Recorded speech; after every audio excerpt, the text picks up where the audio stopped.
Welcome to Life on Life's Terms with your host, Justin. and Kenny. We're going to get in today about Codependent No More with Melody Beattie. And we're going to talk about her book, Communications with Your Partner, our tips of what not to do. What not to do. Yeah, we're going to talk about breakups and the current relationships that we have with ourselves. But before we do that, we got to do some shout outs. So if you want to... Ono Poke is a chef-driven fast casual restaurant serving Hawaii's signature dish. The menu features chef-curated poke bowls. Customers can select various bases for the bowls, including fur cake rice, quinoa, spring salad mix, along with vegetables, seasonings, protein options such as the torched miso salmon, my favorite, the albacore tuna, the spicy Thai salmon poke, or you can build your own bowl. Ono in Hawaiian means delicious, and that's absolutely what it is. And you can find them at 10142 104 Street in Edmonton, or Google them for a location. They are all over Canada and the United States. Modern Gravity is the best place to relax with their spacious float tanks. If you have never floated, you really seriously have to try this. We're not just saying it because it's written on my piece of paper. I mean, you really have to try this. February is always a stressful month. You know, you got the stupid Valentine's Day date coming up. So why don't you just float it the fuck away before that by going into Modern Gravity? You can go to their website at www.moderngravity.ca and find out at $39.99 per month. Just float away at least once before Valentine's Day. Worth every cent. And take away that codependent thought base of your girlfriend or partner or what you have in your life. Pocket pussy. Yeah. Blow up. Could be blow ups. Or No, it could be a robot fucking artificial. That's what we should bring in for Valentine's Day is a robot, sex robot. I don't know if they could talk to us. They just sit there really right now. They're just like a big glob of latex. I'll do all the talking. It's better than roofies. Oh my God. You know, it was funny. Think about how many sexual offenders you can keep out of the pen with those things. Yeah. There's this comedian. I was at a sober thing, and the comedian's like, anybody here ever use roofies? And of course, nobody raises their hands. And then he starts going into a bit where he's like, one time a guy did do that. Raised his hand when I asked him if they ever had roofies. And he's like, so did you roofie yourself? Because nobody roofies themselves. You wouldn't fucking remember it if you did it. So who did you roofie? And if you did roof somebody, which I'm pretty suspicious you have, you need to fucking leave right now. Well, isn't it like the same as GHB? I guess. So I guess I've date raped myself plenty of times. There you go. There you go. So you're reading Codependent No More, Melody Beattie. Yes, in a very codependent method. Yeah, we heard that on the last episode. Actually, those were the clips on Instagram. Yeah, my girlfriend actually gave me the stink eye for that. Oh, I bet. She's like... Unfortunately, she doesn't have any copyright, any rights to that material, unfortunately. She really liked the comment I made on the last episode, how I'm practicing pacifying.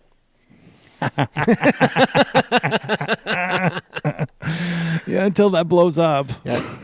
Honey, you're not supposed to listen to that. Can you please stop listening to the podcast?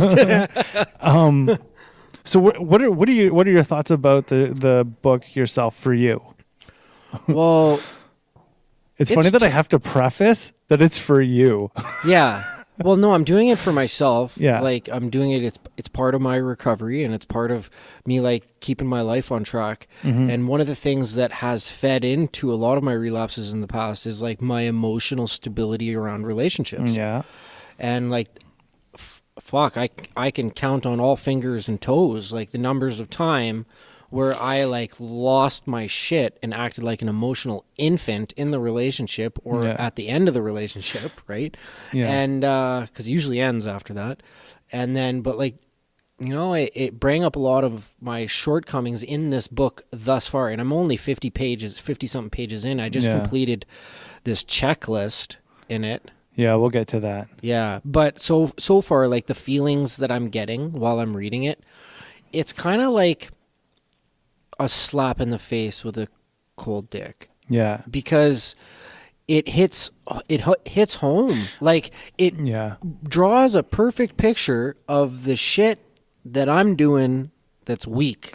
Well, and it's I think it's one of these things too. I had this discussion with somebody else where, and I think I brought this up in the last podcast, but this is the way that we think we're supposed to love.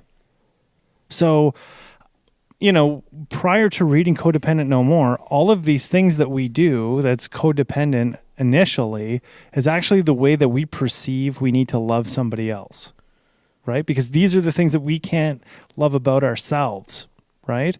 So what ends up happening, or what I've seen through my own experience with myself and others that I've worked with through Codependent No More, is those pieces that we're trying to love in the other person, like, I wish they were just like this, or we become this hero, or we play out these kinds of roles, right, that are codependent roles.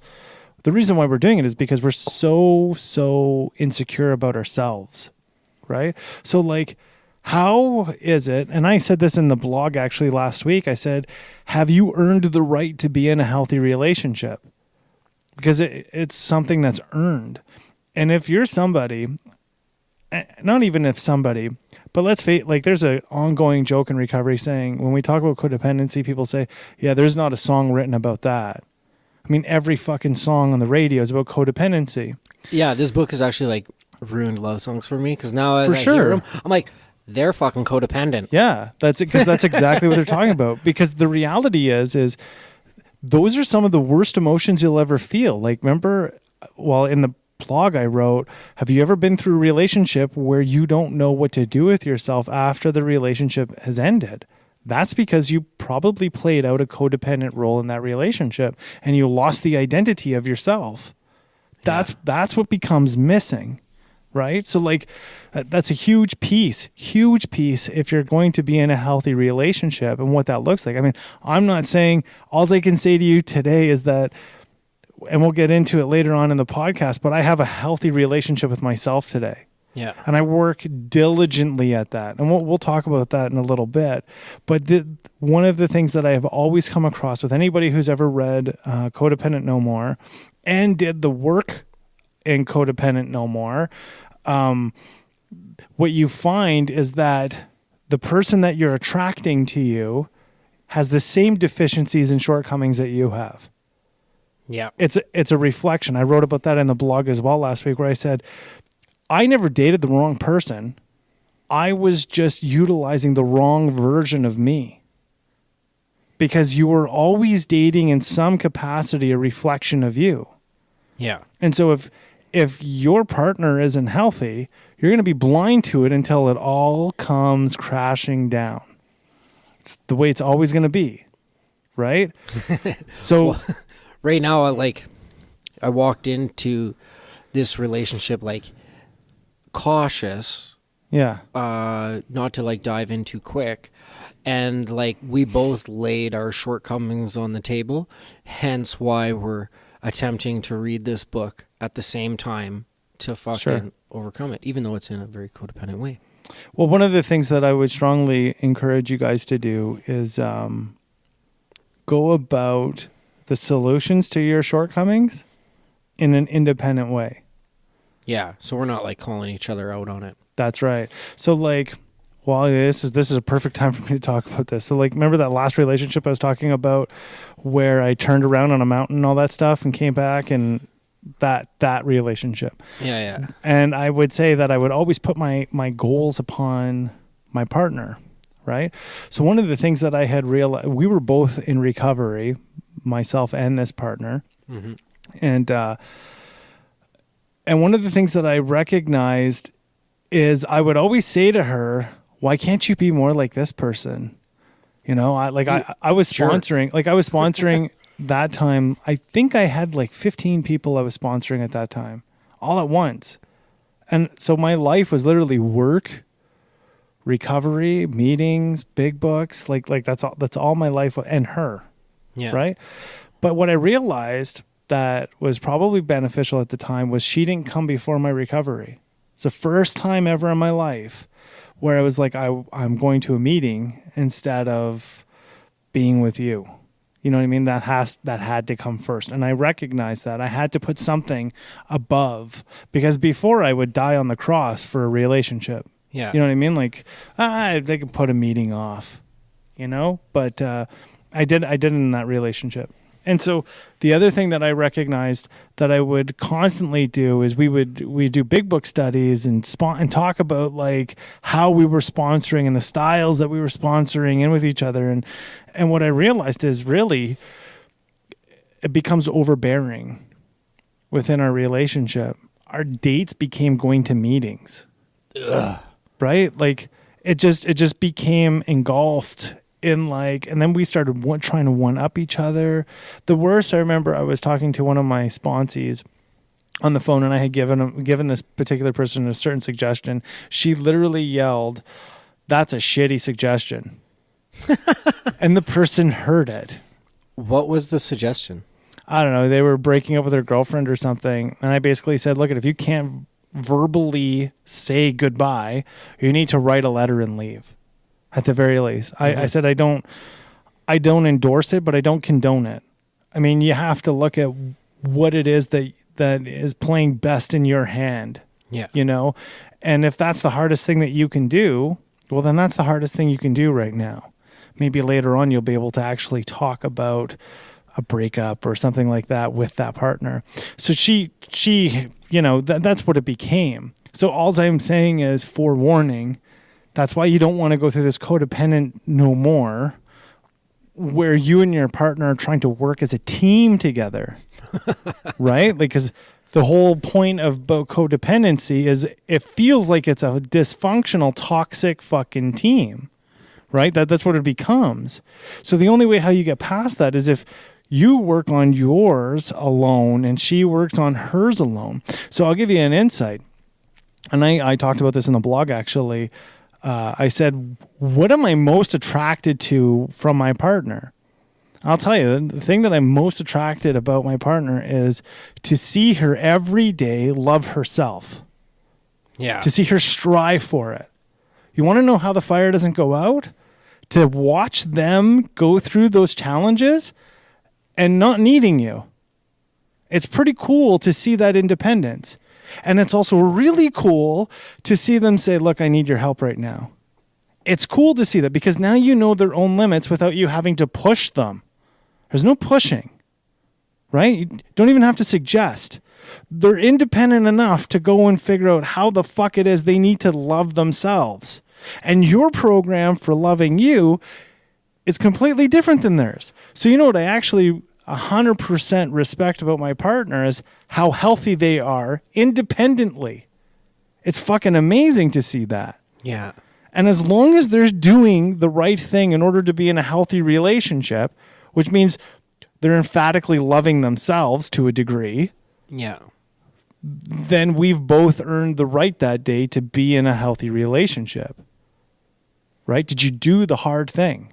Well, you and I talked about it before you left the last episode. Yeah. And that's always, like I said, how did you love yourself? Because you got to love yourself before you can love anybody else. Mm-hmm. Right? So, and I think this book brings that out. Well, right now it's bringing out the opposite, Justin. Sure it is. 100% it is. 100%. But what's really cool, and I think will kind of place the burden on you of how she's going to disclose the rest. Because it's like any self-development, you know, even if you look at the steps from the big book of Alcoholics Anonymous, they break your fucking legs in the first five steps. Yeah. You know, that inventory and the fucking and the inventory, and then having to admit to somebody else all your wrongs. Mm-hmm. That's tough. And then even to like talk about God. Well, what is God? That's tough. And then to depend on that thing? Come on. What are you, crazy? Like those are all difficult things. Yeah. And it is leg breaking. It feels like your emotional leg is just like busted up. But what's the alternative? To stay the way that you were? Try to force it yourself and fuck everything up like you Exactly. Exactly. So I think that's kind of the place where you kind of have to go, right? But you had suggested this, and I think it's a great thing to talk about some of these items on the checklist. Codependent characteristics. Yeah, so like there's this checklist, and there must be over 100 and something of these friggin' things. Yeah. And you got to put a 2. Sorry, you put a 0 if it's never, a 1 if it's sometimes, and a 2 if it's often. Mm-hmm. And you have to be honest with yourself. I was pretty fucking honest there. So we'll just hit the first one because the number one's always a bitch. So this is in caretaking. Think and feel responsible for other people's feelings, thoughts, actions, choices, wants, needs, well-being, lack of well-being, and ultimate destiny. You put a number 1. Yeah, so sometimes I do feel responsible for those that are close to me, and like because in the past my actions have upset them. Sure. And I know that some of my actions will have a direct response on them, right? So if I keep my actions more positive, and like I can't control them, I can kind of influence them, or maybe like educate them on how to be responsible for their own actions, but that's their own shit. For me, I just got to be responsible for my own emotions, and try to make my actions correlate with that. I think one of the things that I had learned is that they're going to feel the way how they feel no matter what I do. And if I haven't actually acted out in a way that was malicious towards them, they're entitled to their feelings. And it's not up to me to make it easier, nor is it up to me to make it better. What it's up to me to do is support. Yeah. Right? And there's a big difference in supporting as opposed to manipulating. Right? So that's what I learned. Second, I try to make it better. You're manipulating. That's right. Second, I did something and it becomes worse. Well, that's up to you. Like we're going to say a bunch of shit. We've said a bunch of shit on this podcast that maybe our families, if they actually heard it, wouldn't really like. Well, they're entitled to those feelings. It's like what somebody thinks about you. You can think whatever you want about me. That's completely fine. I'm not responsible for your thoughts. And if I'm going to run rent in your head, well, I didn't realize that I was that important to you. That's unfortunate. You know what I mean? I have other things that are bigger than anybody else that I think about. Yeah. Like that's kind of the idea behind that, right? I'm going to look for, here we go. Get some 2s on there. Those are the ones I gotta work on. Find needy people attracted to them. Yeah. Like a lot of my relationships, not all of them, but a lot of them are with like needy people. And like in my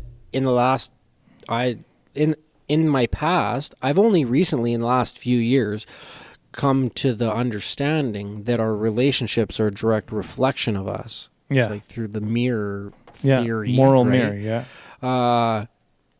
So like now I have an understanding of that where I can see it and be aware of it. Mm-hmm. But in the past, I wasn't even aware of it. I was just always surrounded by needy people. Yeah. Well, guess what? Well, what's Kenny? I was fucking needy. Still am in certain areas that I'm working on it. Yeah. Yeah, it's one of those things. Like I said, the hardest skill to learn is how to fish on your own. Yeah. Right? And sometimes somebody can teach you how to fish, but sometimes you just have to throw the water. You have to just throw the line in the water. You know what I mean? Like, yeah, they can teach you all they want, but until you get out there and throw it in the water on your own, you ain't catching shit. That's right. The other one is feel bored, empty, and worthless if they don't have a crisis in their lives, a problem to solve, or someone to help. Well, see, I had mixed emotions with that one, but I work the best in a little bit of stress. You know, if there's a shit storm, I'm flying through it fucking... You know, I'm sailing through that shit storm, captaining the ship, the best of my abilities, I'm on point. And when things are like all good and calm and everything's going perfect, it's a little bit boring for me. So sometimes I create the drama just to excite myself. And a lot of the times it's unconsciously, and sometimes I consciously create shit in my life. So, remember I was talking about jumping on your horse and becoming a knight? Yeah. A problem to solve or someone to help, a damsel in distress. So when you were talking about needy people, Yeah, then I right? get to help them. That's right. So let me ask you this. Is your partner a project or are they a partner? They're a partner. But do they become a project? They have. So then the next question is, why are they not just good enough the way they are? Wow. That's a real fucker, Yeah, right? yeah. So Because like, acceptance is the key to all of my problems. acceptance is key to all my problems. But where I automatically went to there was that their problems are like a benchmark for me, and it's like now I'm aware that those people have the same type of problems that I have. So hold on If here. I'm helping them fix their problems, maybe at the same time I'm helping myself fix my problems, because those who can't do teach. There. Sometimes There's some justification, Justin. Yeah, justification for sure. Because it's like this. You had said, like you have shortcomings. Okay? Lots. And that's fair. So do I. Yeah. But who are we to talk when we still have that shortcoming in our life? Just nobody. We're a schmucko for doing it. So remember how I was talking, and I'm a strong believer in endorsing the ideology of leading by example without talking? Absolutely. So if that's the case, how is it that we exemplify how to get past those shortcomings? And that's why I said, why is it that they just aren't good enough already? Because this is the thing, and I've learned this. Well, they're good enough. Everybody's good enough. Sure, but Everybody's perfect in their own way. That's right. But here comes that but, and everything after the but is negative. But if they're not loving themselves and they're hurting themselves, there's a little empath in little Kenny. And I'm like, hey, stop hurting yourself. It hurts me to watch you hurt yourself. Well, how selfish is that? I'm a fucking selfish piece of shit sometimes. But you see that, right? Yeah. Like you see that. Why now. is that? Why is that? So the reason is because how are you really loving yourself? Obviously not good enough. Well, it's not that I wouldn't suggest the wording good enough. Like I wouldn't utilize How that about phrase. Not enough. I would say this. You might have been blind. You might have been naive to how much work it really takes to love yourself. Right? Yeah, Because yeah. what I think a lot of people do is they underestimate how much it's going to take. Like it's like this. Everybody wants recovery, right? Who's a drug addict. They all want it. But it's years of programming that And- you got to reprogram. But they also want it now. They Yeah. want it now, and they want it here and now. Okay, and then the other thing that they always want is this: they want their fucking life to change. Well, I'm going to tell you something. There is no easier, softer way. It doesn't exist. The other thing that I'm going to suggest is this: you can be fixed inside of 3 days. Inside of 3 days, all of that programming can be done and gone, and your trauma gone. But let me ask you, do you really want that? Because how long has it been that you've been avoiding all of the difficult things to do? Like, well, yeah, I know you can be selfish. Yeah, okay. Okay, well, recognition is the first step. But now what?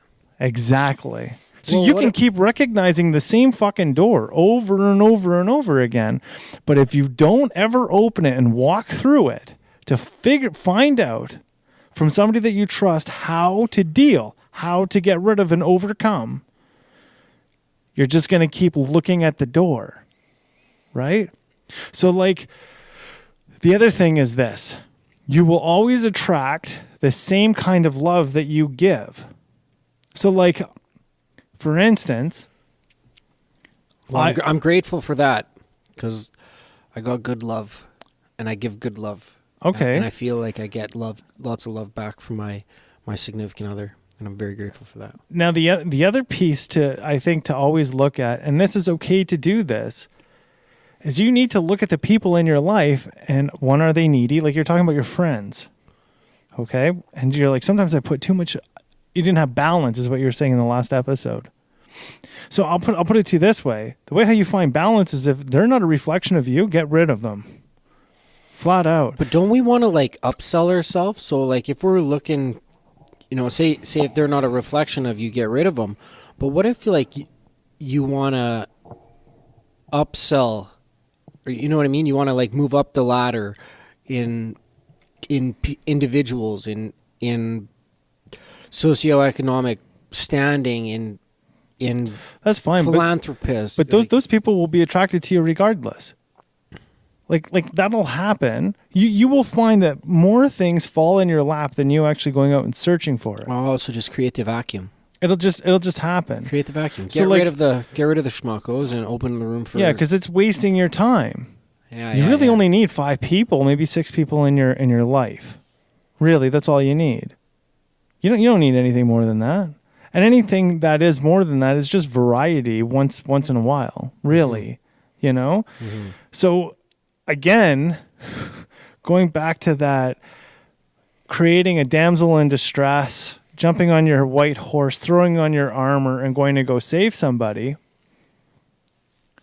Whenever you see yourself going there, pump the brakes. And right away look at that mirror and say, what the fuck am I missing right now? Soon as you do that, because I was a guy who used to create mass chaos all the time in my life. If there's anything that I don't have today, I do not have chaos. I'm a busy guy. And there's a lot of stuff happening in my life, but chaos isn't one of them. Mm-hmm. It's manageable. All of it is manageable.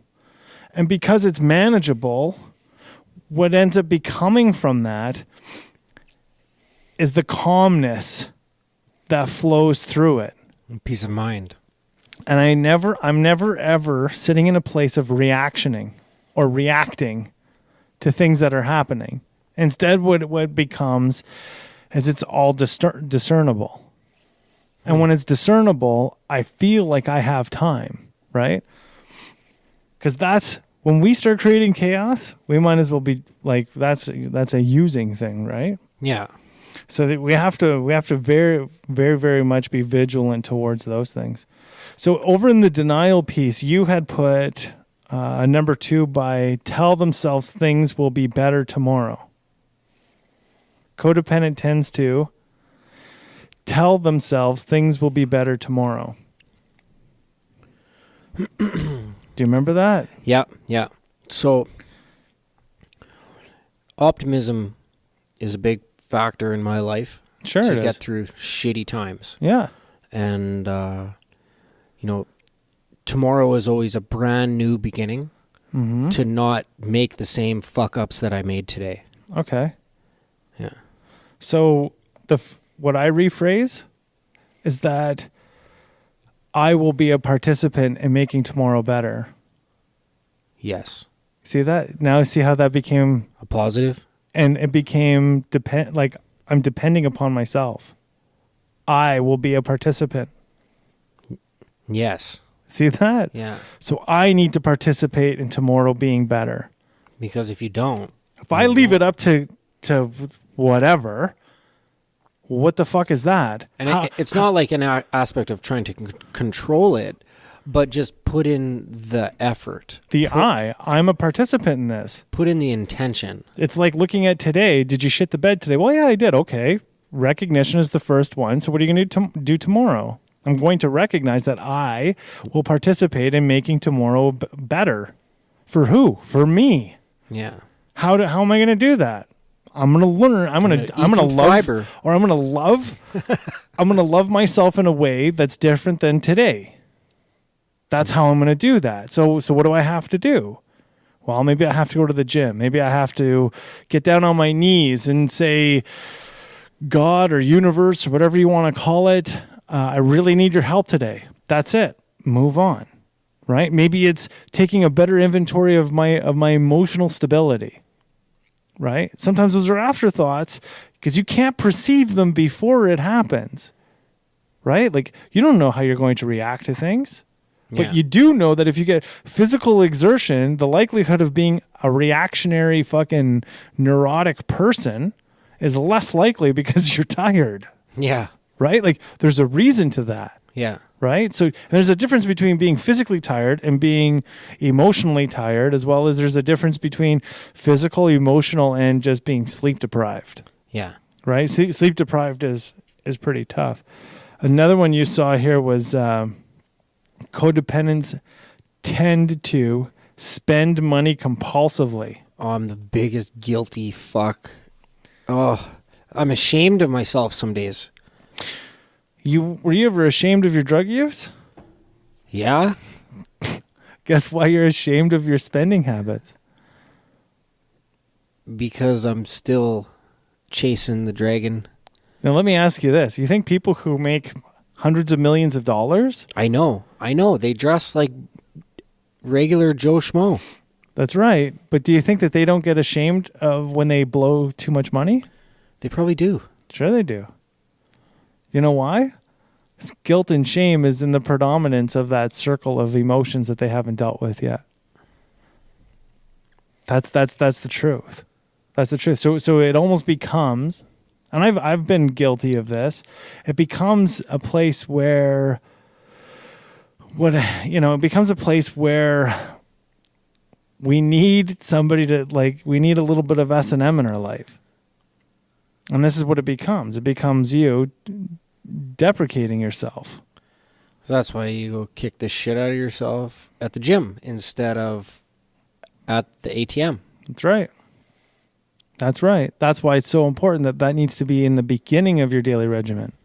If you're doing shit before it, you're probably going to fuck this shit up before it. Right? That's why you really have to trust on that higher power. Just get me to the gym. Just get me to that fucking thing. Just get me there. Just get me there so that I can do that. That's what I got to go do. I got to just go do that. Just help me out till then. And then I think I'll be able to manage it. Because the only thing that you can control in your life is how many reps, how many sets, how much weight. You can control that. Outside of that, can you control any of it? Nope. And even then in the gym, you might injure yourself and you can't work out for the next couple of days. Couple months. That could happen too. Yeah. Right? So, like, depending on the injury. Mm-hmm. So then what are you going to rest upon? My laurels. You better you better get to know your higher power, because maybe that's why he benched you. Yeah. Right? So, like, it all falls back to the next, like, to ground zero. Right? Because as much as the only thing I am codependent upon is my higher power. And I'm not codependent on my higher power in the context of, like, I need you to pay the bills or any of that stuff. I'm codependent in, like, I feel really alone right now. Can this pretend friend, if that's what you want to call it, can you help me not feel so lonely? I don't need to call somebody. Sometimes I call my sponsor and he's like, hey, you're not an asshole. Come on. But sometimes when the sponsor doesn't answer, guess who always answers? My higher power. 100% all of the time. I have never ever had to say to anybody, I'm so sorry that I depend on God. What? like that doesn't happen. You know what I mean? Yeah. Like that can't happen. That's why it's very, very important that, in my opinion, you separate yourself from that entity, regardless of what you think it is. Regardless. Another one that you had here was independency. Latch onto whoever or whatever they think they can provide happiness. Latch onto whoever or whatever they think can provide happiness. Yeah. So, kind of a tramp for good vibes. Yeah, okay. And I've lived my life one good time after another, and I've chased them. Yeah. In all areas. Yeah. Now I'm still chasing good times in a trampish manner, but I'm just doing it in a little bit more healthy circumstance. You got to provide more depth than that. Okay. So give a full example if you can, without outing anybody or. I'll out you, okay? Okay. Like, the opportunity came to join the podcast. Yeah. I said that would be fun. Yeah. I dealt with what one fear I had, and then I jumped onto it and I latched onto it. Like, Yeah. I committed myself to this podcast because, like, we have fun. Yeah. It has potential. It provides value. Yeah. And then not only that, but also in a certain way, I've latched onto you as like a friend and a mentor. And like, I ask you fucking questions for lots of different shit just to hear your opinion and your advice. Sure. So I'm a good vibe tramp, and I latch on to things that help me keep my vibes up. Okay. So there's the line is this. I don't walk you to those places. No. So you're utilizing the information in an independent way. When you come back with information of your own and we discuss it, you're still open to the perspective so that you can see what the discernment process looks like. Yeah. Like how I'm deciphering it, how I'm breaking it down. Mm-hmm. Right? Eventually, what's going to happen is the tables will turn and I'll say, well, what do you think? Yeah. And what I'm hoping for is that through the process I'll be of able to connect some dots on my own. Doing this, exactly. Like when I had said, when we were talking about business all month last month, and I sat in the last podcast with you and I said, look, you've learned a lot. We can actually have a conversation based upon your own knowledge now. Yeah. You know what I mean? Like, yeah. Like your own independent thoughts from the education that was provided to us by Lewis Cardinal, Liam Connolly, and Amos Pratap.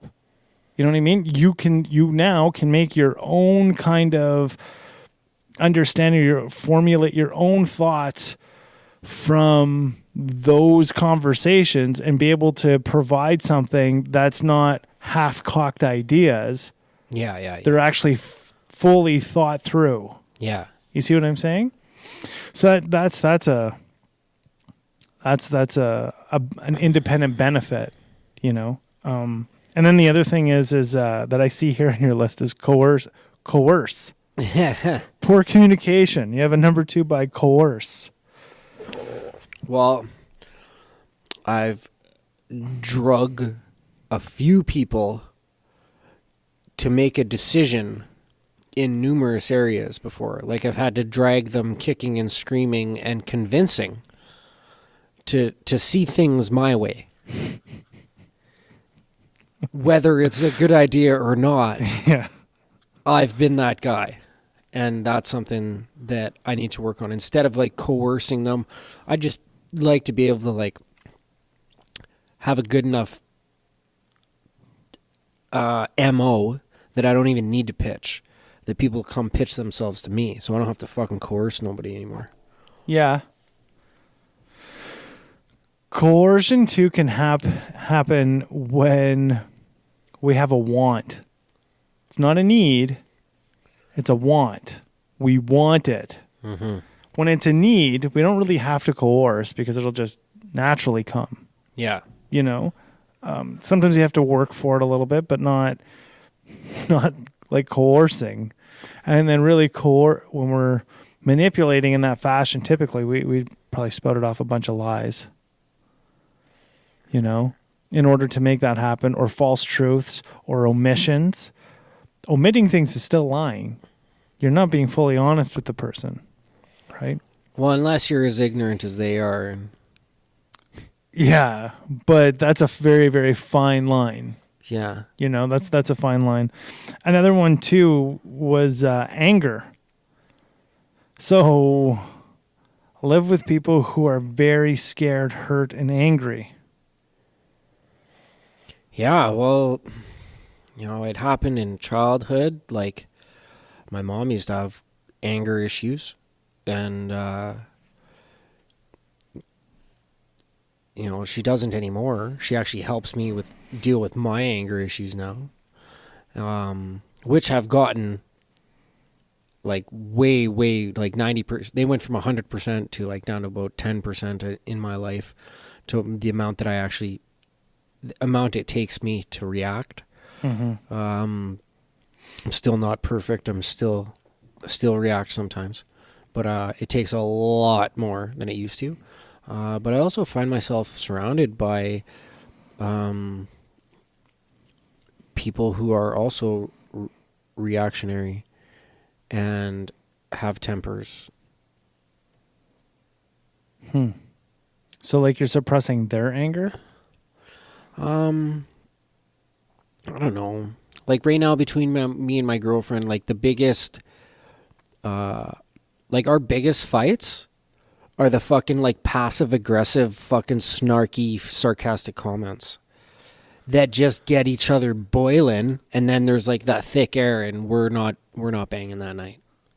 That sucks. The thick air is what sucks. The thick air is what sucks. That's and then and then there's me. Well, new day. I'm good again. Like, hi, baby. Would you like pancakes this morning? So the other one I see here is repress their angry feelings. So you see how that almost goes hand in hand, right? Am I repressing their feelings or my own? I would suggest probably both. Yeah. I'd say both for sure. I'm a justifier. Well, you're an addict or like an ex-addict. We all justify. Yeah, I'm a great justifier. Yeah. So if somebody's pissed off at me, just give me like 30 seconds to come up with a good justification, and I'll talk you out of your own anger. Yeah. Yeah, I think it's one of these things where we go into that con mentality where I don't even realize it sometimes, though, and it's not like I'm trying to con the person. I just want you to see it my way. Yeah. And so if the whole world was Kenny, would that be a great world? It is. In your own mind. See, it's one of the, you know what it basically boils down to? Basically, in a nutshell, air quotes, it's learning how to let people be people. Yeah. That's what it is. And the only reason why we meddle in other people is because we can't allow ourselves to be ourselves. We don't know who the fuck we are. Yeah, well, we're still learning through mimicry. So until like we come to that point where we're like, stop mimicking anything and just create. And so, yeah. But how do you get to that place where you learn who you are? You got to be not alone with yourself in a cell. You have to be alone with yourself in society. You have to learn how to depend on yourself, not a fucking team. You. How do you do it? And if your team is at work, well, now we can look at healthy boundaries, because there's probably a policy procedure manual that tells you can't tell your partner that you love them in the team that you're at work. We're a partner here on this show. It doesn't mean that passive aggressiveness is likely to happen and a thick coat of air is around. No, because one of us will say something. And there's a reason for that. Why is it that we can't give the same respect to somebody that we supposedly love? What are we trying to hide them from? See, that's you. That's you. At work, that was you. Keep that same independent you when you go home. And ask the tough questions.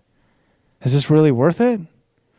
Is it okay? I wrote this in the blog, man. It's okay to walk the fuck away saying, we're in too deep and we got to walk out of this in order to make this survive. That's okay, because that's an amicable way of breaking up. What's not an amicable way of breaking up is throwing all of your shit into a fucking bag, telling them that they're a hoe slut and fucking sloot and all this stuff and taking off. That's so I should go home and untire? Just kidding. Probably. Hey, Liam. Yeah, so I think that's the big thing. That's a big thing, right? It's nice to like do a Geronimo jump and be like, fuck it, throw all caution to the wind. And yeah, those are great. But you don't do that in matters of the heart, in my opinion. The likelihood of that working out is like, well, you might as well go buy a fucking lottery ticket. You know, and sure, I won $14 last night. We're awesome. So obviously, we're optimistic enough to believe that we'll win the lottery, but there needs to be some sort of pragmatism that is innate with you that says, yeah, well, milk. How many $6.49 or like milk? How many times did this Geronimo jump work out in the past, and why? How much have I changed for it to be the 1 in a million this time? You know what I mean? Because really, you have to ask yourself, how much have I changed? Here's the thing. I think anybody can be in a relationship with anybody if they love themselves. Because, like... Sure. Once you love yourself, then your partner can have multiple shortcomings, but, like, there could be an underlying connection. You know, you're not with... It's an unconditional love. So, sure, like, your partner can have issues just as you may have issues. But the issue is that they have to go deal with it themselves in a capacity outside of you. Yeah. That's why I'm saying being support is different than being the river. Yeah. Right? You're not the life provider for them. You're the supporter. Yeah. I'll be here. I'll back your plate. I know how healthy you can be. See that? Mm-hmm. That's what I'm here for. Thanks, Justin. Yeah. So communicating with your partner. We're going to move on. Okay. To the next piece. That was good for picking me apart, though. I'll keep reading that book. I wasn't trying to pick you apart. Well, I know, but like I volunteered to I think it was good for you and I to talk about some of these things, because there could be listeners that are a little bit afraid of Codependent No More. I was afraid of Codependent No More. I've had this book for how long now since you gave it to me? Christmas, yeah. Yeah, and I've just been kind of procrastinating. Looking at it. So, fun times last weekend. You want to hear the how would you say, relationship builder that me and my partner had last weekend? What did you guys do? we had to look up all of our friends on the dirty.com. So shout out to the dirty.com. Oh, which I'm not on, by the way. You're not on. No, neither am I. Surprisingly. Yeah. I'm not surprised that I'm not on there. I'm surprised I'm not on there. So, yeah, we went and looked up all of our friends to see if we should still be friends with them, because that's how fucking shallow we are. And then we laughed about it. And then we spent another 45 minutes to an hour reading about people. Get this. This is what people say on this bullshit. I was cheating on my wife with this fucking sleut.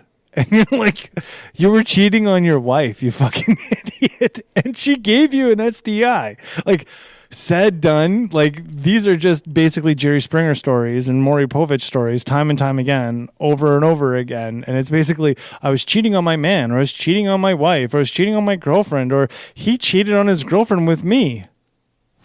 Exactly. Like, you are calling the kettle black. Like the epitome of. So that was. Did you like have to call any of your friends and be like, "Hey, I seen you on the dirty"? No, because my friends have changed now. Oh, okay. Yeah.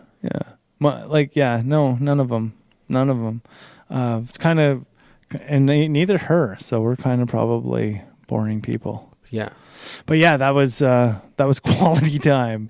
Last weekend is, let's check out the dirty, see if any of our friends are on the show or on the website. If you haven't checked out the dirty, you should really check out thedirty.com, because it's kind of funny reading material, in my opinion. What are some of the shitty things that you've done in communicating with your partner or previous partner or past partner, so on and so forth? Like, what's the one thing that you never want to do again trying to communicate? We did talk about coerce, like trying to coerce things. Spitting in their face. That wasn't really communication. Oh, that's communication. You know what? I've done that. As much as I laugh, I've totally done that. Yeah. Not fun. Well, like, when you're just lost for words at that exact moment and you don't want to pick up a charge, but you need to get your point across. It's came in handy a couple times, but it's also been like the straw that broke the camel's back on a lot of relationships. For sure. Yeah. It's unhealthy. Yeah, no kidding. I mean, and I don't recommend it. Those are definitely actions as it's happening. You kind of want to make it go away as it happened. The worst is right after you do it and you're like, I still love you though. And you're like, I'm so sorry I did that. I like it when they spit back at me and I open my mouth. See, it wasn't as bad. I opened up. Yeah, no, that would be. As much as I hate to admit it, I've definitely done something of that. I mean, that's borderline abuse, right? Or assault. Yeah, it is assault. Yeah. It is assault. But prove it. I think one of the piece of communication that was really bad was, like I said, me and my past partner, we used to go to meetings together and we would share about that person in the meetings. Holy fuck. Like we would say things like, we just had a fight or something on the way to a meeting and I would be like, throw her under the bus at the meeting. But not with her name. Yeah, like just third party. So I'd be like, slander her while you're just gunning her off. Like just just looking across the table, fucking mean mugging her all the way through it as I'm talking about it. So like everybody in the room damn well knows that I'm talking about that person. But you don't say their name. And I don't say their name and I'm like, but I love them anyways. And I would do that shit too at the end. Like, well, who the fuck else is talking about? You didn't really keep anonymity, you fucking jackass. And we both would do that kind of stuff. That passive aggressive, this is where I'm supposed to like sound off. You know what I mean? Kind of thing. Like this is where I let it all out. Yeah, well, you shouldn't be going to a fucking meeting with your partner. What are some of the best communication tactics that you know of? Because I have one that ties the knot deeper and builds a connection deeper than anything else. So what's that? Poop with the door open. Yeah, it can happen. I mean, it can happen. You're at your most vulnerable point. You're embarrassed. It stinks. So me and my partner, we have an agreement. We're not allowed to shit in the same room as each other. I don't think that's healthy. Yeah, well, we hold it in. You know what? Okay, so I learned this from an old Italian man. I'm actually kidding. Okay, I learned this from an old Italian man. And he goes, "Son, I'm going to tell you some valuable information." And I was like, okay. And he's like, when you get married, if you marry a woman that can't lift up her leg and let it rip, it's going to come out of her mouth in bitching. So your Italian went Russian. Oh, whatever. That's okay. I did my best. Yeah. But so like, to have that vulnerability, that comfort with oneself and their partner, it's to like poop or to fart, then it opens you up to like letting your guard down, letting that ego down, and just being yourself. And like, I don't know if you're the same as me, but I come up with my best ideas right after I drop a deuce. So like sitting on the toilet afterwards, that's when the magic happens. So where I end up doing all of our advertising is on the John. First thing in the morning. Yeah. Yeah. That's where that happens. That's the office. But it's good for relationships too, I think. You want to know a good one. It's kind of tough though. This is a good one. If you're brushing your teeth and they're dropping a deuce. when you go hiking, they have like porta potties without like walls around them in some of the Canadian parks like Jasper and Banff and all that stuff. Just a toilet. So, do you know why a dog likes to be in the bathroom with you when you're taking a shit? Why? Because you're at your most vulnerable. So they're there to guard you. That's basically why they're doing that.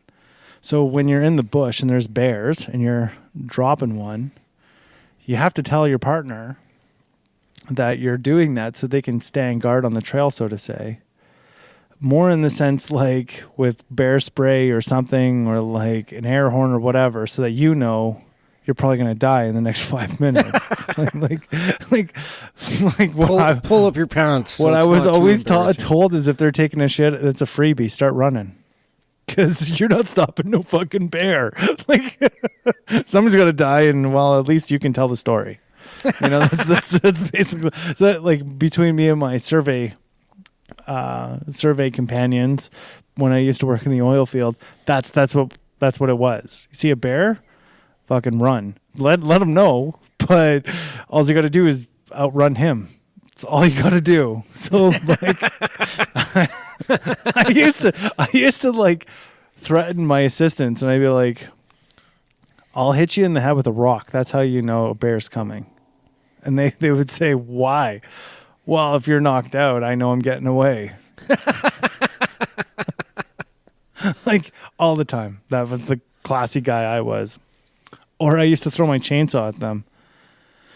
So if I came back and a joint wasn't rolled, I would take flagging and flag my throttle wide open so that it's just fucking like running wide full open. tilt. Yeah. And I would throw my saw at them and tell them to catch it. Like not cool. Wasn't a good guy back then.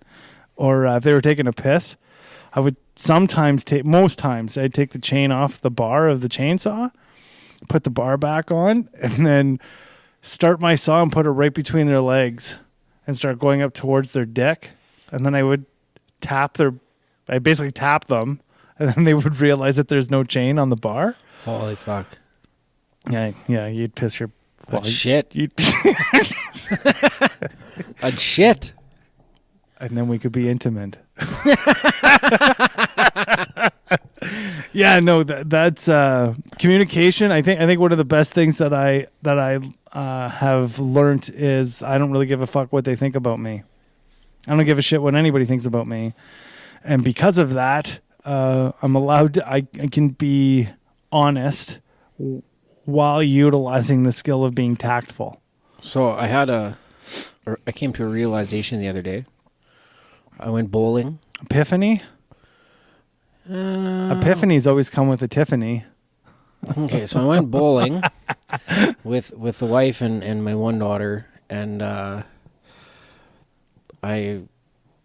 got out of the vehicle and I went around the corner to have a quick smoke because I'm a degenerate smoking right now, which is one of the parts of self-love that I'm working on. Yeah. So I decided to go behind the bowling alley and take a piss. Well, why? Why go behind the bowling alley and take a piss? Well, clearly I was still smoking. I know. So you couldn't put your cigarette out? No. I just went behind. You just pulled it. Normally, I'll piss in the middle of the parking lot as long as the door's open and no one can see me, right? But anyways. Classy. I know. So it's very dangerous to cough while you're pissing. Because you're relaxed, and when you cough, there's no clench. It's like a push. So if you're relaxed and you cough and you do a push, you might shit your pants. So I had a close call, right? I had to go in and check, right? My. So that in mind, and then a couple days later, I'm laying in bed, actually, and now this is last night. I'm laying in bed, and I have a sneeze, and I had the opposite happen. Instead of a push, everything fucking clenched right up. So I told the wife, I said, next time we're getting freaky, and we slip it in the other hole, I'm gonna ram some pepper up your nose. Because when she starts sneezing, like, that's the super clench. Oh my God. I know I got way off there, right? But we're talking about relationships, right? Yeah. At least you're being honest. I mean, yeah. She's going to fucking hate me for that. That was a real conversation. That was a real conversation. She's going to be like, I can't believe you fucking said that. But she's anonymous, so we're okay. Yeah. For the most part. Breakups that led from communication, errors in communication. Well, I might have one now.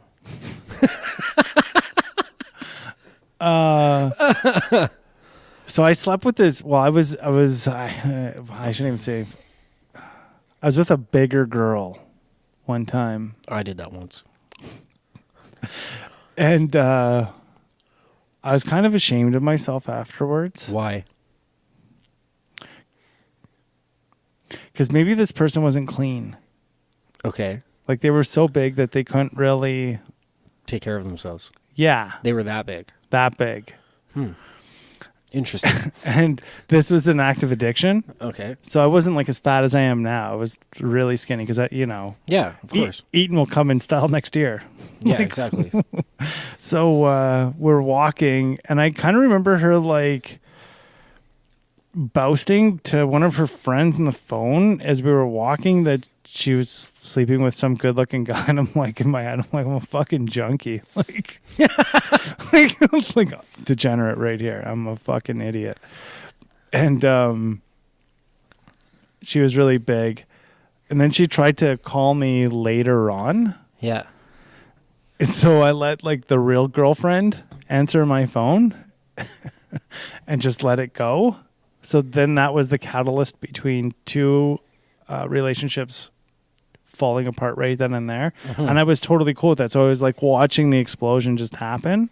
Yeah. And my endorsement of communication for the breakup to happen was this big girl's crazy. And she's just following me, this, that, and the other thing. It and then never happened. It never, yeah. Yeah. So, boom. I had a large girl before. Whole lot of Rosie. Is that what we should call him? Whole lot of Rosie. Her name was Betty. I don't know her last name. I wouldn't say it if I did. But so like she had the prettiest face ever. Yeah. Like you see her on social media or something, and there was no way that you would know that she was pushing or over 300 pounds. And I'm a little lad myself, you know. In my using days, I can get down to $130, right? Yeah. So she was about double my size. But she had such a pretty face, and I was such a trashy little schmucko that I would always like make a sly comment and say, you know, one day, Betty, we're going to bang. She using drugs too? This point in my life, this was a heavy drinking stage. Oh, okay. And so, you know, it became the running joke, like, Betty, when are we banging, you know? And one day, because I've said it so often enough up until that point, she said, right now, let's go. Yeah, and it's got to happen. You know, it ran through my head. I'm like, well, I've said it so many times that now if I back out, then I'm just a shit talker, right? So I did it. And surprisingly, it was the shortest sex I've ever had. Why? Like, it was really, really, really, like, just suction cupped me right up, like, tight. Like, and it went quick. I don't know what happened. I wasn't sexually attracted, but as soon as it started, it was over. What does that say? I have no idea. Maybe I have, like, a secret fetish. We're trying to get in a psychologist. And, they can put that under the microscope. So a new term of endearment that I heard. What is this? I want to smash your fuck hole. Your fuck hole. I want to smash your... Oh my goodness. That's a gooder. I'm texting that one right That's now. a good one, right? Yeah, I like Yeah, that. so anybody out there who's a Pride member and you're a male, or even if you're a lesbian, I guess it would work. Text your significant Or other. if you're gay. Yeah, or gay. Yeah, That it would work, doesn't. too. Yeah, just text your partner. I want to smash your fuckhole tonight. Yeah. That's the clip. We're gonna make that the clip on Instagram.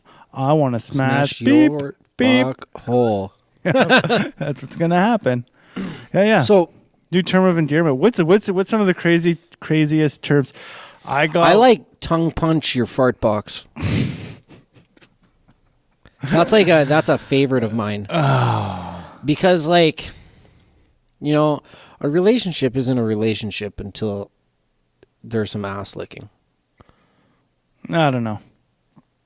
Some people are straight against it, but it's only because you're on the verge. Like you're precarious about the situation because you're scared of it, that you might like it. Oh, that's not true. You're scared you might like it. Not really. And then once you get it, Been there. You didn't like it. you're going to be questioning like, am I gay now? Been Because there. Didn't like it. You didn't like it. Not my thing. Just wasn't me. I don't believe you. I'm serious. It just was not my thing. Didn't like it. I don't believe you. That's like blowjobs. Don't like blowjobs either. Not my thing. Now I know for sure. I'm serious. I like there's been maybe 2 in my life. Not really my thing. Not into it. Huh. Just not me. I don't know. Not my thing.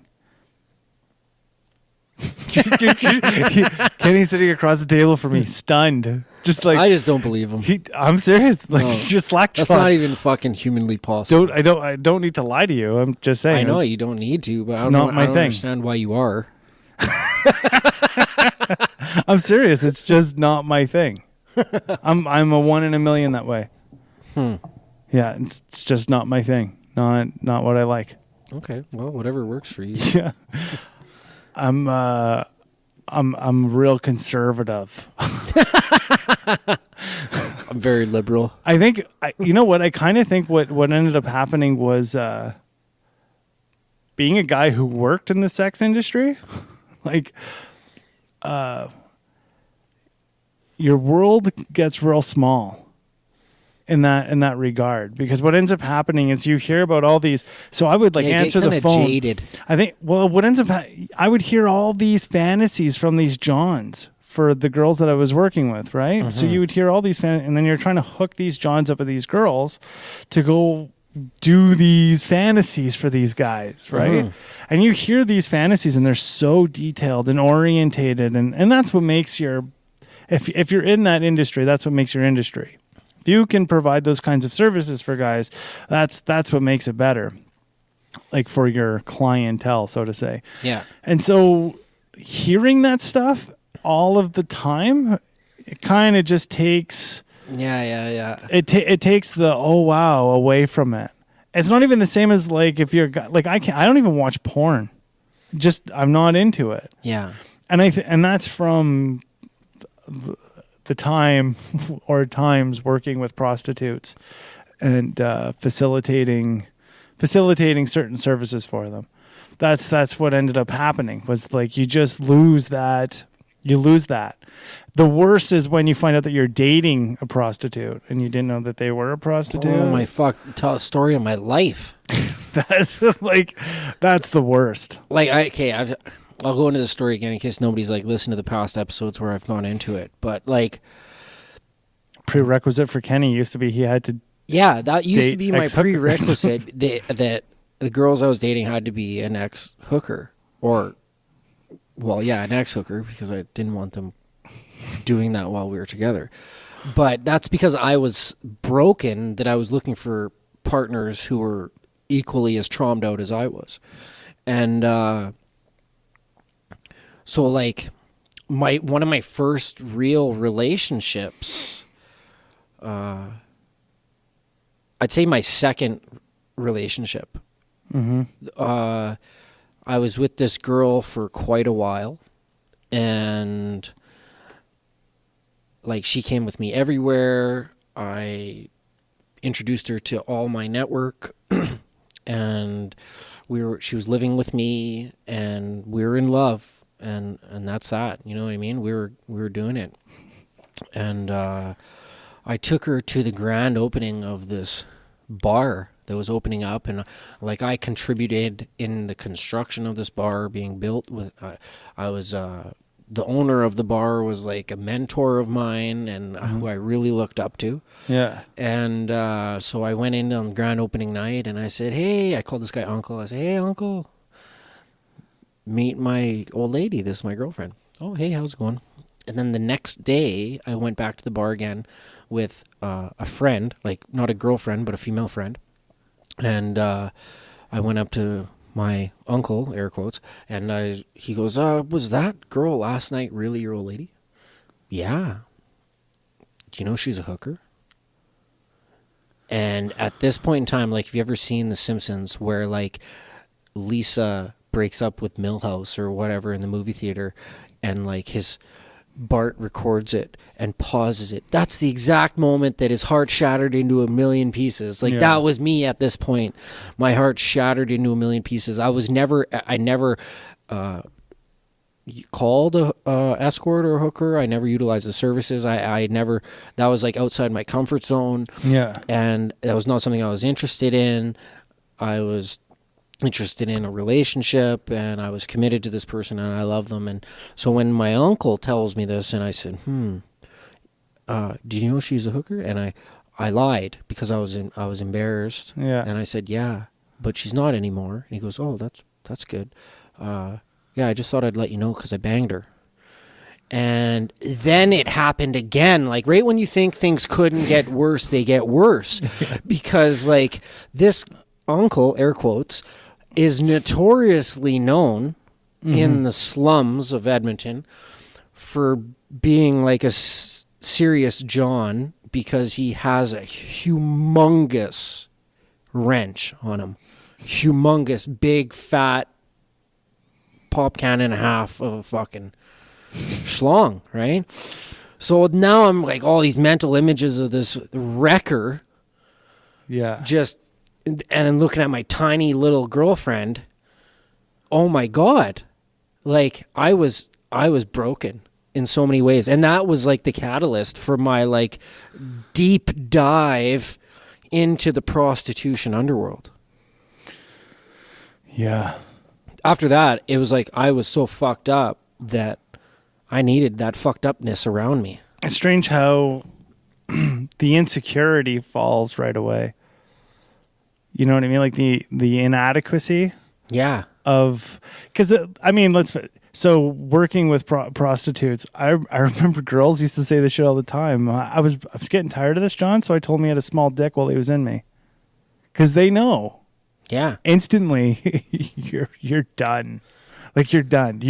You're done. Like, you won't recoup after that. She's been faking screaming and faking everything, and then in the moment she looks at you straight-faced while you're almost at the moment of ecstasy, and she says, "Do you know how tiny you really are?" That's it. Yeah, game over. Yeah. Blow my brains out. And they'll come back to the van after they got picked up, and they'll say, "I totally fucked that guy's head up. He'll never have sex again." You know what that really does? Is it creates bad Johns. Those are the Johns that will go out and murder hookers. Kid you not. That's what they've actually created. Same thing with like robbing a John. Robbing Johns will create a Ted Bundy. That's what you've created. They're now they're after blood. Yeah, they're upset now. You know what I mean? Like that's where the infringement comes. Like they just lose their mind in that capacity, right? I learned more though about relationships working with prostitutes than I ever did in recovery. And the reason why I say that is because I learned like what the fine line of like, when do guys start looking out the door? That's what I learned. What do you mean? So like if a guy is not being sexually appeased, they start looking for somebody else who will appease that fantasy. But what I realized is you'll never need a fantasy if you can find in your partner, your healthy partner, why they're healthy. Because that's what will consistently keep you attracted to them time and time again. Because it's those challenges, like we had talked about in the beginning of the podcast, it's those challenges and those adversities that you see your partner go through independently that you become attracted to, and you're like, oh wow, that's amazing, that's really cool that they did that. I got lots of value from that. But there's a lot of, but then when you aren't healthy enough to recognize that stuff, then all of a sudden, from what my experience, not firsthand, but like seeing clientele in the prostitution world, they can't see that value in their partner. And then they're like, yeah, well, she's given me 3 kids. We've been married for 10, 12 years. It's a day in, day out kind of thing, but I really want this fantasy. Just take a dump on my chest. Yeah, that kind of stuff, right? Because they want to feel degraded, because they want to feel shame and guilty. Have you ever heard of the glass boat? No. Okay, so it's like you probably have to pay extra for it, but you lay underneath a glass coffee table, and then you have them defecate on top of the coffee table so you can like watch it. That's called the glass boat. That's fucked.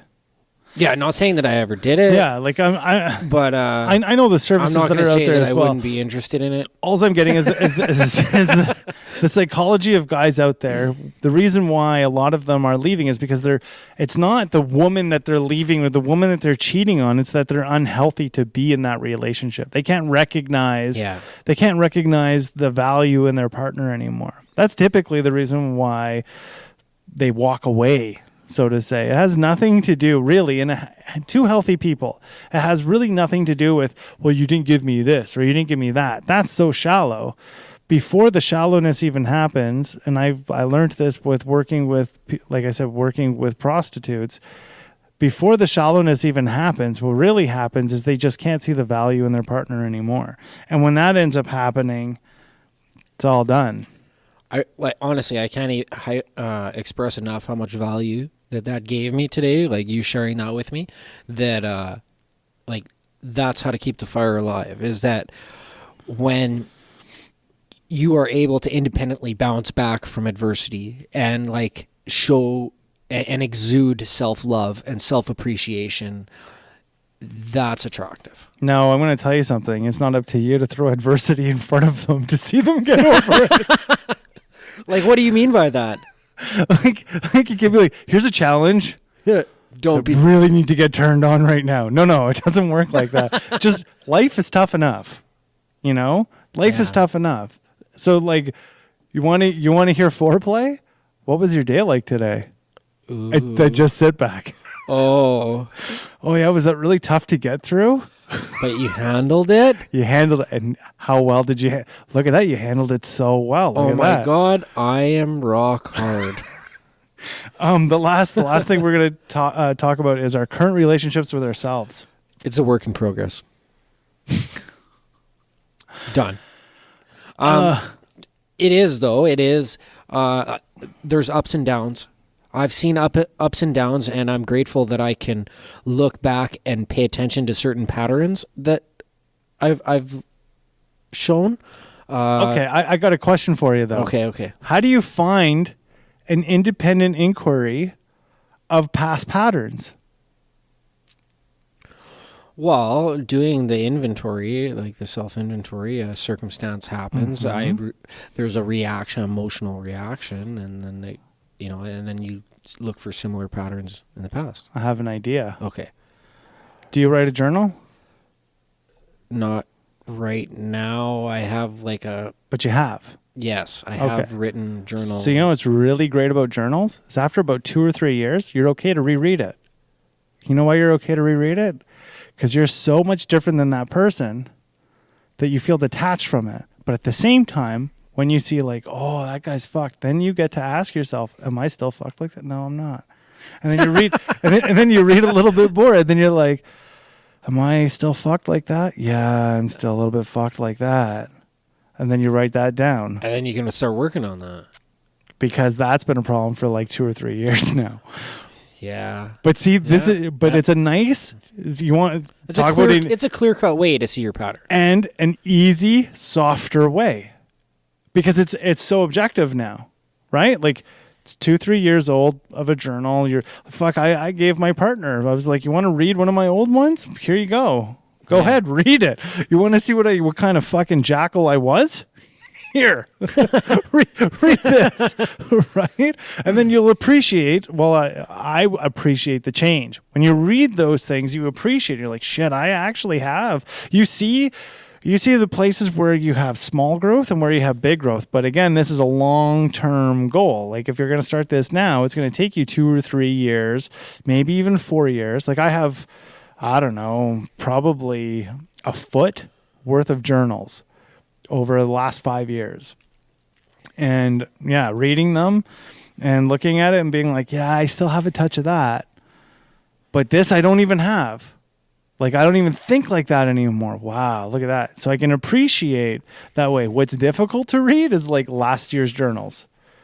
Oh, that's still a little bit. Still licking your wounds from last year. The scabs haven't really grown over that. Yeah. Right? Like, so that becomes pretty challenging. Yeah. You know, when you're looking at things like that. So, So that's always I've found to be beneficial in a very objective way.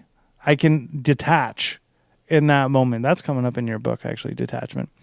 But yeah, that's thanks. That's how I learned how to detach. Yeah. And then be able to build that relationship with myself. And consistently, like, that's also the thing that allows me to build. Remember, we were talking about questions to ask yourself for your inventory, for your journal. Okay. That's what allows me to see, okay, where am I always hurting? Like, what's always the most difficult thing for me to do? Humbling myself is difficult to remember. And it's been 5 years and I still fucking forget that sometimes, you know? Physical challenge. Or physical fitness. I mean, look at me. I'm not physically fit, but I'm working on it. Yeah. Right? My emotional stability. That's a bitch to keep every day, man. It's not fucking easy. And then to be of service for people, for the most part, I'm of service. I can still be a selfish prick. Yeah. Like, I can still be. I really try to mitigate it. But those days when everything goes sideways, it happens. Yeah. You know? But yeah, it is progress. What are some of the things that you do to, like, aside from inventory, to kind of spot check yourself? For your personal relationship. For my personal relationship with myself, I like to, just like for maintenance purposes, I like to tell myself, look at myself and be like, I love you. Yeah, okay. Yeah, I like to, like, not just like say it, but like look in my own eyes and feel compassion for the human being that I am and all my character defects and all my good intentions, right? Yeah. And I like to find the human in there that's pure, and tell that pure being that I love it and feel the emotion for myself, no matter what I've done in the past, no matter where I'm going in the future, but just like give myself that couple seconds a day of love because I need it. Mm-hmm. Yeah, that's one of my go-tos, daily go-tos. Yeah. Mirror work. I learned that from Louise Hay. Yeah, I try to keep that reflection all day. Like, I don't cut out a chunk of time. I guess maybe when I'm writing my journal. Yeah. You know? Yeah, and then the other thing that cuz see, I'm a firm believer that action means more than words. Yeah, yeah. So that's why I have to physically do something that's like worth loving myself. But what about if you get sick or if you're old and you can't do those things that you used to do? That's fine, but it's just reassessing. Yeah. That's what it boils down to. Like even like my back was hurt a couple days ago. So yesterday, the most I could do was walk the track and go into a steam room. Yeah. But that's what I did. Was that still physically love it? Yeah. I was for sure physically loving myself. Could I just go for a walk with my dog? Sure, I could do something like that. You know what I mean? There's a wide variety of things to show yourself that you also care about your temple. You know? It doesn't necessarily mean going to go do a full kettlebell workout and jumping on those vanity machines and doing cardio. I mean, sure, if that's what you can do, that's great. Actually, lately I've been fantasizing. Hey, do you want a dog? No. I might be having a litter. Oh, good for you. Multi-palms. There you go. Yeah, cute little ones. I don't like little dogs. I was actually thinking I'm looking forward in the next little while because I'm getting to that place where I think I'll be able to physically deal with jiu-jitsu without actually fucking up my back. And I'm looking forward to like rolling on the mat again. Yeah. I'm like, I'm starting to get excited about doing that again. It's a lot of fun, man. It's a lot of fun. Like these little girls will choke you out. Like all 12 years old, just straight fucking murderers. You know, they're looking at you and they're like, I'm going to take that 30-year-old down. I want to make him scream like a little bitch. And then how can you live with yourself after that? Right? Knowing that some 12-year-old just took you down and made you scream and choke. And shit, you're like, how could you ever live with yourself after that? You can't live with yourself. You gotta do a lot of mirror work. Fuck that. You better learn what she knows. Yeah, I think, So the relationship does become something through action. Like, and it becomes better through action. Like, people can say all they want. Well, just love yourself. Just love yourself. And hey, you got to learn. You have to put it in perspective. Are you ready to love yourself? Just like the question I asked before. Are you really ready to change? Are you really ready to change? And because, like, at the beginning, like, of this practice, like when I became aware of self-love and the importance of it, I had to use my actions because I couldn't muster up the feeling of love when I looked at myself. I couldn't do it. Like I fucking tried. And I tried looking at myself saying, I'm sorry, and apologizing to myself or whatever I could. But it was only my actions in helping other people that I was able to justify loving myself and be able to look at myself and be like, okay, you're a good guy. Yeah. When I was, I used to have to look at people because I was such a taker. Like I would take souls all day long. Like that's just what I did. And so I had to start looking at people like as if that was my mother's son. And then I had to start recognizing that these people that I'm dealing with in life are just like how would their mother, or how would, like, if I was homeless, my mother would want somebody to help me out. So why don't you just provide that for this person? Yeah. And that was the perspective, because I would just take people. That's what I did. I would just take people. Mm-hmm. And that made me feel like I was worth something, but it also made me feel like a piece of shit back in times. Yeah, so, once you sobered up. Well, even in sobriety, I didn't know how to not look at life in a manipulative fashion. Yeah. Again, if you're a manipulator, you're a codependent. Yeah. 100%, man. And I was manipulating since I was like 3. Sure. I used to practice it on my parents. I remember I said the only reason why you're codependent is because you don't know any other way to love. I said that. Yeah. And that's the reality. When you're reading Codependent No More by Melody Beattie, the question may arise in your mind like, that's not how you love somebody? What? How do you love somebody then? That's what I mean, because like I'm going through this checklist, and like literally 75% of it I relate to. Yeah. And they're all poor qualities. Like, Yeah. they're not healthy qualities. And it's like one of these things, like if you answer one of these, you're codependent.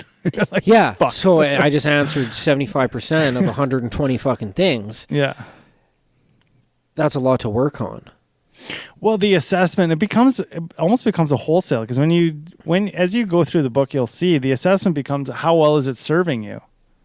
And this is why I say you have to learn those solutions independently than with a partner. You can't do that. You just can't do that. And when somebody, especially your partner, says that they dealt with something in that particular way, it doesn't mean that you can say, well, I suggest. No. Nope, they didn't hire you for that. Instead, what the cue is for that is, wow, that's pretty cool that you got through it that way. Because now you're allowing them to be them. Yeah. Right? Yeah. That's really hard to do when you're a sick fuck. That's really hard to do. Yeah. Right? Because you're like, well, I can't respect that. How do I recognize that? That's not the way I would have did it. Well, yeah, but is your way the only fucking way of doing it? Probably not. Probably not. So let them be them. Let them do what they're going to do. And you'll learn something probably too. Well, fuck it. You're not going to do it the same way that they're going to do it. I know, but like they might catch a different perspective on it. Sure. You know where I become competitive, and this is always a downfall. If I was doing this with somebody else, I'd be like, fuck, I'm getting through this thing before you so I can be better than you. like that's codependent, Justin. That's who I was. Right? It was like half my recovery in the beginning was like people were like, this guy's going to fail. Fuck you, I'm going to fail. I'm going to be the best at this ever in life. Because that's all you have to do with Justin is say, you're going to suck at this. I've been dealing with that my entire life. And as soon as that's said, fuck you. Like, I mean, I can walk back a little bit more now and say to myself, is it really worth me? Like, is it worth it for me to go down that rabbit hole? Yeah. And I'm pretty honest with myself now. But before, it was like, just dare me. Just fucking dare me. And I'm almost begging you to dare me so that I can go jump off a cliff into a fucking lake. You know what I mean? Like that's who I was. So like in early recovery, when I was reading this book, my whole soul mantra was, well, I'm gonna read this thing and do this quicker than anybody else and fucking ace it. And then I realized probably like I think the second time I read it in a halfway house, it's like you didn't really catch the quality of what was necessary in this book. like you're still dating fucked up people. You know, like and then I went into the rooms thinking like that's probably the best place to find a girlfriend, and it's not. Like if you're somebody in recovery listening to this podcast, now do you see why they say stay out of a relationship your first year? Yeah. Like all that shit is fucking ran riot. That's running riot. You don't even see the blind spots. When you're like, as you're reading that book, you're like, fuck, I didn't know this. Holy I'm fucked up. It's like the thing that runs through, it's a reel that's running through your head. Yeah, it's like they wrote this book about me. Imagine. I mean, yeah. So like when you start recognizing that, and you'll see like your relationship with yourself and your honesty going through that book is like, yeah, it's eye-opening. Yeah. You know who owns Hazeldean? No. The Betty Ford Center. Oh, I love Betty Ford. Yeah. That's who owns Hazeldean Books. Yeah. Anyways, we're at the end here. Bam! Yep. Please subscribe and share with all your friends. You can find the After the Show blog at www.lifeonlifestermspodcast.com. You can become a Pride member as soon as convenience by dropping us your email on the website. We will not solicit it to anybody for anything whatsoever. Fucking nobody. That's our info. That's ours. You are yours. But we will. Never mind. And if you would like to become a financial contributor, we do have a Patreon page. It's www.patreon.com/lifeonlifesterms with capital L's. Contribution as little as $5 a month. We will send you all the good vibes we can. Have yourself a wonderful week, guys. Yeah, and keep those relationships friendly. Talk to you soon. I mean, Peace. bye.